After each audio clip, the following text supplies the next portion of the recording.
नमस्कार मंडळी. आज 5 मे आणि आजचा दिवस आहे अत्यंत पवित्र, शक्तिशाली आणि खास. कारण आज आहे अंगारकी चतुर्थी. म्हटलं जातं की वर्षभरात येणाऱ्या सर्व चतुर्थीमध्ये अंगारकी चतुर्थीचं महत्त्व सर्वात जास्त असतं. कारण हा दिवस स्वतः विघ्नहर्ता गणपती बाप्पाच्या कृपेचा दिवस मानला जातो. आजच्या या दिवशी जर तुम्ही मनापासून गणपती बाप्पांची पूजा केली, योग्य पद्धतीने व्रत केलं, तर तुमच्या आयुष्यातील मोठ्यातील मोठे अडथळेसुद्धा असे पटकन दूर होऊ शकतात. पण अनेक वेळा आपण काही छोट्या छोट्या चुका करतो आणि त्यामुळे आपल्याला पूर्ण फळ मिळत नाही. म्हणूनच आजचा हा व्हिडिओ खूप खास आहे. कारण या व्हिडिओमध्ये मी तुम्हाला सांगणार आहे अंगारकी चतुर्थीला नक्की काय करावं, काय टाळावं, अंगारकी चतुर्थी म्हणजे काय आणि गणपती बाप्पाचा आशीर्वाद मिळवण्यासाठी कोणते खास उपाय करावेत. शेवटचा उपाय तर खूप जास्त महत्त्वाचा असणार आहे. तर त्यामुळे व्हिडिओ शेवटपर्यंत नक्की पहा. कारण आजची माहिती तुमचं नशीब बदलू शकते. गणपती बाप्पा मोरया. तर अंगारकी चतुर्थी म्हणजे काय, माहिती आहे का तुम्हाला? जर माहिती असेल तर कमेंट करा. अंगारक हा शब्द मंगळ ग्रहाशी संबंधित असल्यामुळे मंगळवारी येणाऱ्या चतुर्थीला अंगारकी चतुर्थी असे म्हणतात. हा दिवस भगवान गणेशांच्या उपासनेचा अत्यंत शुभ आणि शक्तिशाली दिवस मानला जातो.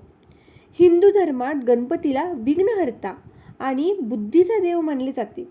त्यामुळे या दिवशी केलेली पूजा, व्रत विशेष फलदायी ठरते. अंगारकी चतुर्थीचे महत्त्व खूप मोठे आहे. या दिवशी मनापासून गणपतीची आराधना केल्यास जीवनातील सर्व अडथळे, संकटे, नकारात्मकता दूर होते. विशेषतः करिअर, व्यवसाय, शिक्षण आणि व्यक्तिगत आयुष्यातील अडचणी कमी होतात.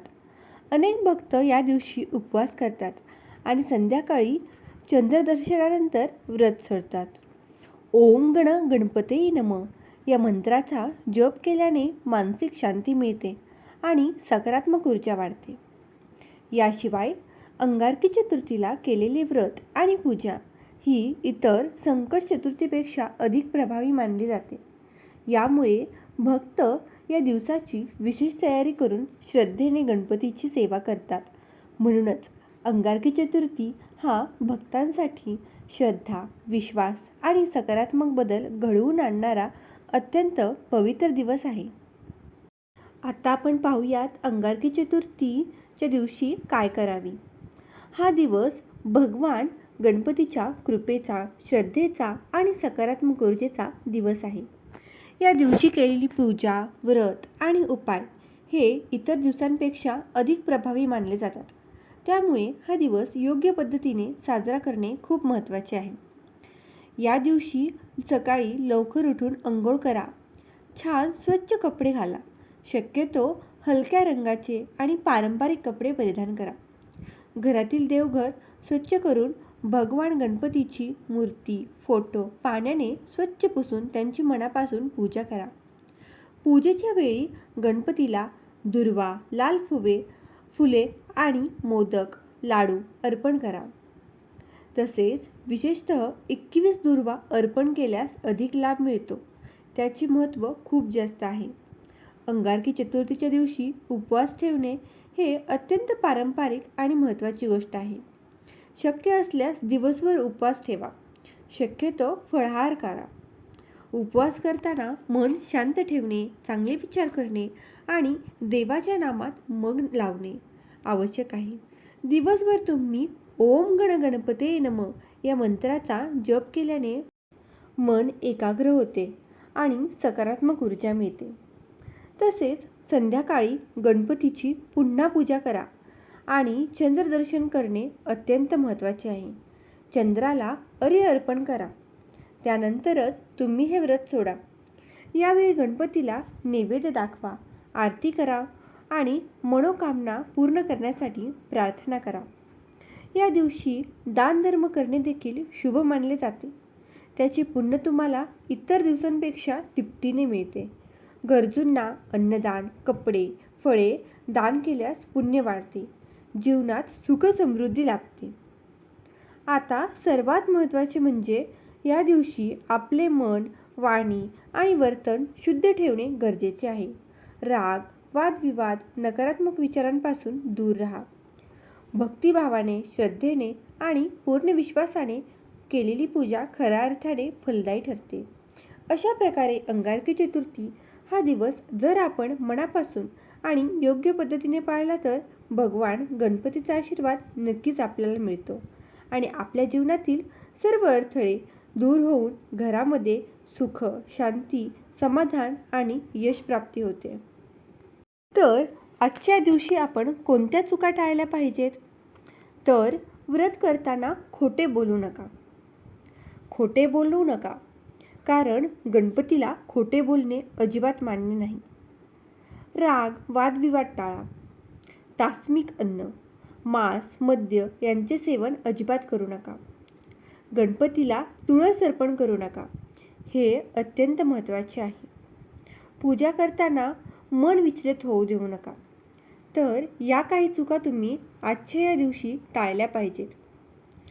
अंगारकी चतुर्थीचे विशेष फायदे आहेत. तर हे व्रत केल्यामुळे तुमच्या जीवनातील सर्व अडथळे, अडचणी दूर होतात.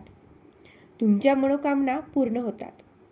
सकारात्मक ऊर्जा तुमच्या घरामध्ये प्रवेश करते आणि तुमचे मन शांत होते. घरात सुख, समृद्धी आणि पैसा वाढतो. करिअर, व्यवसायात यश मिळते. मंडळींनो, तर आजच्या या दिवशी मी तुम्हाला काही खास आणि प्रभावी उपाय सांगणार आहे. ते तुम्ही केले तर तुमचं आयुष्य नक्कीच समृद्ध होईल. अंगारकी चतुर्थी हा फक्त उपवासाचा दिवस नाही, तर तो दिवस आहे तुमच्या आयुष्यात सकारात्मक बदल घडवून आणण्याचा. आज मी तुम्हाला असे काही खास उपाय सांगणार आहे जे श्रद्धेने केले तर त्याचा परिणाम नक्कीच तुमच्या आयुष्यावर होईल. हे उपाय खूप साधे आहेत, पण त्यामागची शक्ती मात्र खूप मोठी आहे. तर पहिला उपाय तुम्हाला सांगते. या दिवशी गणपती बाप्पांना 21 दुर्वा अर्पण करा. प्रत्येक दुर्वा अर्पण करताना मनात तुमची इच्छा स्पष्टपणे बोला. हा उपाय करताना घाई गडबड अजिबात करू नका. पूर्ण श्रद्धा आणि एकाग्रतेने हा उपाय करा. असं मानलं जातं की हा उपाय केल्याने बाप्पा तुमच्या मनातील इच्छा ऐकतात आणि योग्य वेळी पूर्ण करतात. आता दुसरा उपाय तुम्हाला सांगते. चंद्रदर्शनानंतरची खास प्रार्थना. संध्याकाळी चंद्रदर्शन केल्यानंतर हात जोडून 1 मिनिटे डोळे बंद करा आणि तुमच्या आयुष्यातील अडचणी बाप्पांना सांगा. त्या क्षणी केलेली प्रार्थना अत्यंत शक्तिशाली मानली जाते. हा छोटासा उपाय तुमच्या मनाला शांती देतो आणि नकारात्मक ऊर्जा दूर करतो. आता मी तुम्हाला तिसरा उपाय सांगते. दीप प्रज्वलित करून मंत्रजप करा. रात्री गणपतीसमोर एक तुपाचा दिवा लावा आणि किमान 108 वेळा ओम गण गणपतये नमः हा मंत्रजप करा. हा उपाय तुमचं मन शांत करतो, एकाग्रता वाढवतो आणि घरात सकारात्मक ऊर्जा निर्माण करतो. आता चौथा उपाय, तो म्हणजे दान आणि सेवा. हा सर्वात प्रभावी उपाय आहे. या दिवशी शक्य असेल तर एखाद्या गरजू व्यक्तीला अन्न, फळे, कपडे दान करा. हा उपाय खूप साधा वाटतो, पण त्याचं पुण्य खूप जास्त मोठं असतं. दान केल्याने आपल्या आयुष्यातील अडचणी कमी होतात आणि गणपती बाप्पांचा आशीर्वाद आपल्या आयुष्यावर नेहमी राहतो. हे सर्व उपाय करताना एक गोष्ट लक्षात ठेवा. श्रद्धा आणि विश्वास, सकारात्मक विचार नेहमी करा. जर तुम्ही हे 4 उपाय मनापासून केले तर अंगारकी चतुर्थीचा खरा लाभ तुम्हाला नक्की मिळेल. म्हणूनच मंडळींनो, व्हिडिओ शेवटपर्यंत नक्की बघितल्याबद्दल मी तुमचे आभारी आहे. तर कमेंटमध्ये श्री गणेशाय नमः, ओम गण गणपतये नमः अशा कमेंट करा. त्यामुळे गणपती बाप्पांचा आशीर्वाद तुमच्यावर कायम राहील. आणि चॅनलला सबस्क्राईब करा. धन्यवाद.